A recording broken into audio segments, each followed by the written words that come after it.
Hi, I'm Max Brantley with the Arkansas Times on Thursday, August 27th. Another beautiful day in Arkansas, kind of a slow day news-wise.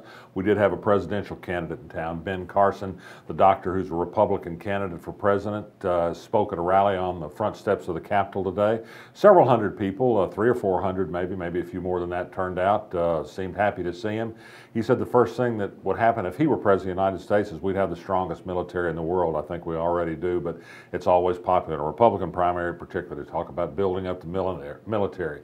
He said Republicans are not warring on women, they're warring on what's going on inside women's bodies. I think when politicians start trying to tell women what they can do about things inside their body, perhaps that is seen as something of an aggressive action against women, but Ben Carson doesn't see it that way. He said America needs a can-do attitude. He says he's got one. Elsewhere today, Planned Parenthood sent to Congress a lengthy and detailed response to allegations that it's been engaged in illegal activity in providing fetal tissue research to scientific research.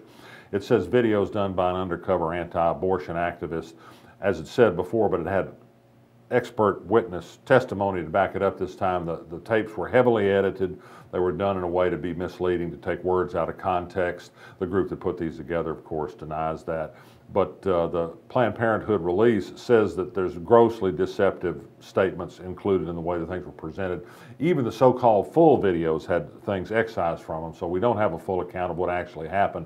Whether this will change Congress's efforts to defund Planned Parenthood, I doubt it with a Republican majority. They've also called on Governor Asa Hutchinson to reconsider his decision to stop Medicaid funding for Planned Parenthood in Arkansas based on what it says are misleading videos. I doubt he will change his mind.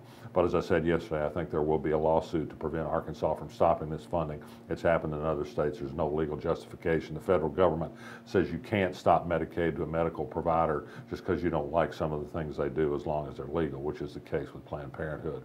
Mercy for Animals is an animal rights group that looks for mistreatment of animals. It released undercover video this morning from a Tennessee chicken farm that showed gross mistreatment of chickens there. As a result, very quickly and not very long afterward, McDonald's and Tyson Foods severed ties with that particular farmer. Tyson's was making chicken McNuggets that went to McDonald's at the farm. The animal group, of course, will continue its effort to reduce factory farming of meats.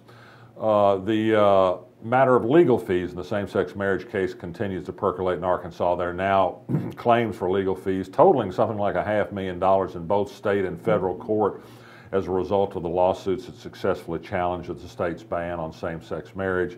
Jack Wagner and Cheryl Maples have divergent interests in this case. Wagner has sought less money than Maples.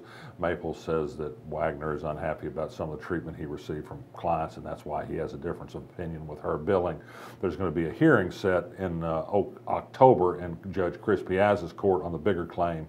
That's some $400,000 worth of fees requested by the lawyers in the state case, which led to the historic ruling last May that the bans on same-sex marriage in Arkansas were illegal. By the way, there's an indication that the Social Security Administration may finally be moving ahead on processing Social Security-related applications filed by some of those people. There were about 500 couples who got married in Arkansas during the 1 week in May where marriages were legal before the case was finally resolved by the U.S. Supreme Court with a victory for equality.